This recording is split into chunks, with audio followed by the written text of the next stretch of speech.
YouTube, happy Saturday from Mainz, Germany. So I'm out today just hanging out, getting some inspiration before the show Creative World starts tomorrow, and I thought I'd bring you along, share some footage, a little bit of inspiration. And I like this week's pause for me is all about how looking at the world a little differently. You know, I love to quote the I must travel, which is one of Diana Vreeland's sayings. And for me, it's the I traveling, but we can travel. It can travel anywhere we are, right? You know, when we're at home, just looking at our world a little differently. And so this week's inspiration, our pause is the I must travel. So wherever you are in your day and your world, even around your house, it's like let the eye travel and look at things a little differently. Let's just take those pauses to look at those moments in our lives and just to look at our eyes, our lives with fresh inspiration, with new eyes. And so the pause is the I must travel. So I'll continue to share with you bits of my explorations today, and hopefully it'll give you a little extra inspiration around your own week. Alrighty.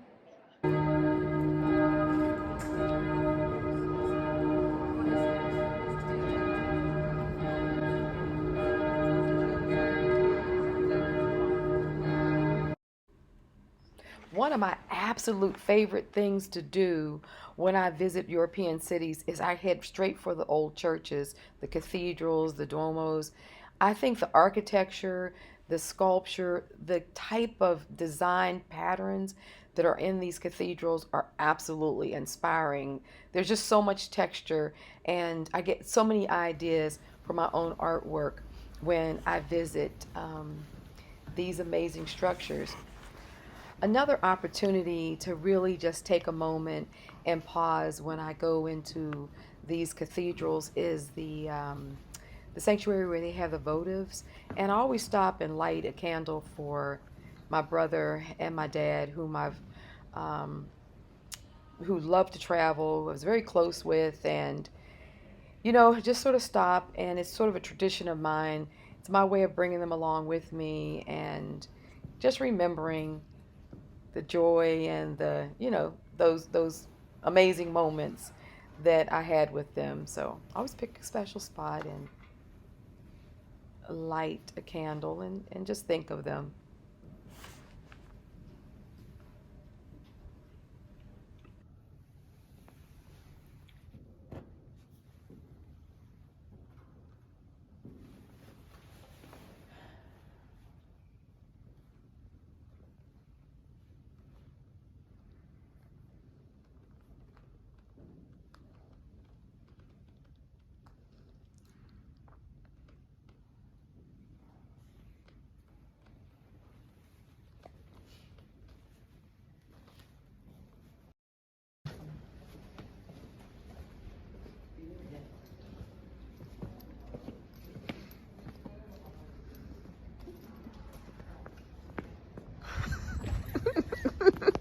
Robin's working on her influencer walk.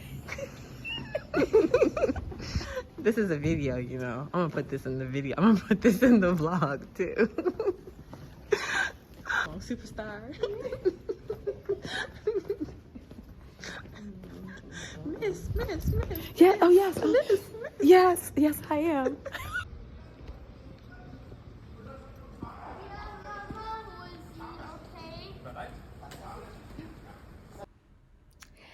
I had to come and visit St. Augustine's church when we looked up that it was started in 1768. It survived World War II. It's one of the few structures that are left intact, and also even fewer structures in this absolutely beautiful Baroque style. The facade and the interior is Rococo. So let's head inside. Look at these doors. They're absolutely gorgeous, and I'm getting ready to narrate as I walk through this and shared a lot of the things that I was viewing. This church is St. Augustine's, and it's a Baroque church. Big Rococo too, but it's gorgeous. Look at this ceiling. I love visiting churches in Europe because I feel like the architecture is amazing. I love the architecture of it. I love the sculptural aspects of it. There's so much goodness to really be able to appreciate in the style, which is not only just one would think Christian because of the symbolisms, but it's really like by this being Baroque, you see how we have a lot of the Canthia sleeves and that kind of detailing that's very much organic and very much just beautiful woodwork. I love these little nave boxes up there, which is where oftentimes the clergy would sit. But I mean, just look at that as a structure. As we get close to it, we really look at the type of medallions. You have the Canthias, you have the pineapple. I mean, you have the pine cone, the roping detail. All these things I just find fascinating. This is a beautiful church, and this Baroque style is absolutely gorgeous. Oh, I love a little votive stand.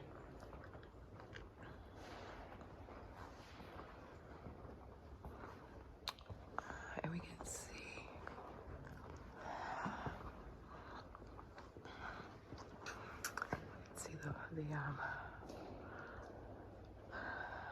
the box behind, which is in the nave there, was built after the church. So that's an installation that was put in after the church was built because of the window behind it. So they took and colored the window to fit in with it, but originally that wouldn't have been here in the church originally. But that's more Rococo, when they came in with the Rococo style and added it to this more Baroque.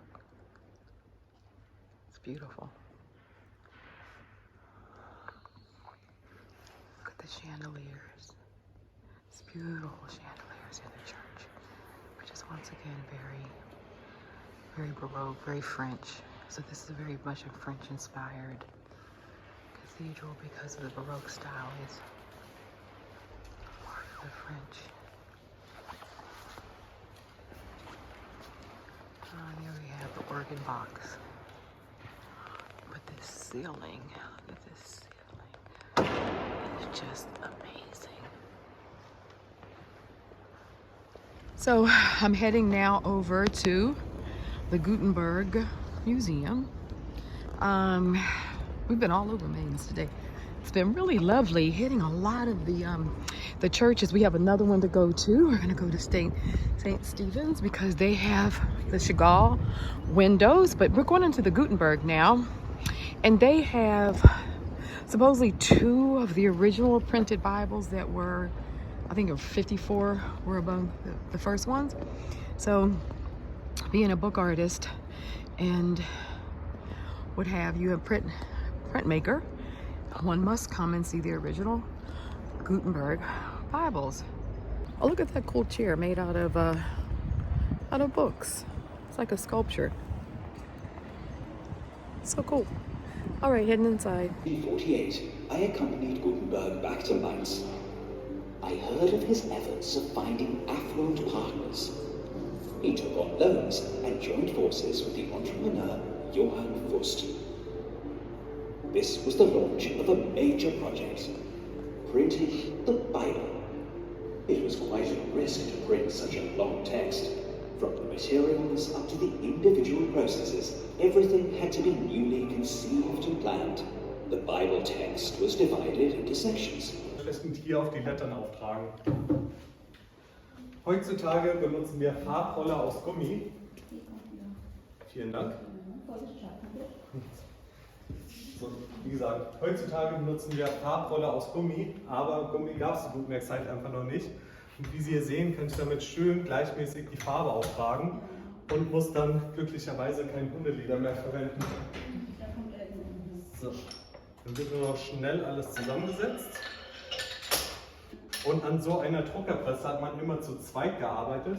Das heißt jetzt für Sie, dass ich einen Freiwilligen brauche, der mir beim Drucken hilft. Da sehe ich schon die erste Meldung. This is a really cool demonstration on very unusual printing press. It was the design of Gutenberg's in 1455. This was developed. And as jelly printing artists, you know, this is another form of, in some ways, monoprinting. It's movable text, but it's a flatbed, and it's just really cool. So it's in German, but I think we can appreciate what is being shown here. So enjoy. Super.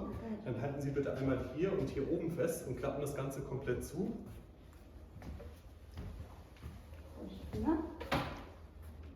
Genau, perfekt. Dann wird der Schlitten unter den Tiegel geführt. So. Genau. So, haben Sie gut gefrühstückt? Ja. Sehr gut. Denn mit dem Druckerbengel hier wird jetzt 500 Kilogramm Druck ausgeübt, um die Farbe ins Papier reinzupressen. Das heißt, am besten, Vorsicht, mit beiden Händen hier drauf und dann ganz kräftig in die Richtung ziehen.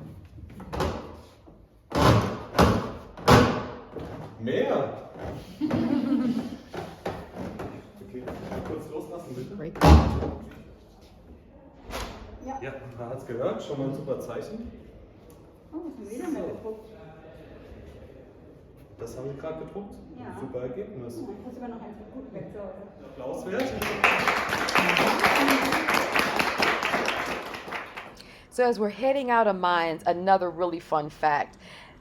The Romans occupied this city until about 451 CE. There was Romans established a military camp here, and these pictures are from the Temple of Isis that was excavated in the 2000s for a shopping mall of all things. And the temple is dedicated to Isis and to Mater Magna, who was an Oriental goddess. Beautiful, beautiful pots and various vessels. These little glass, beautiful glass, Roman glass that was found, and also these little oil pots. But yeah, amazing temple. You guys have to look this up. I'll leave the link below. But as we leave, look at this view of the city. It's the same one as we came in on, but just a gorgeous city. If you get to Mainz, it's worth the stop.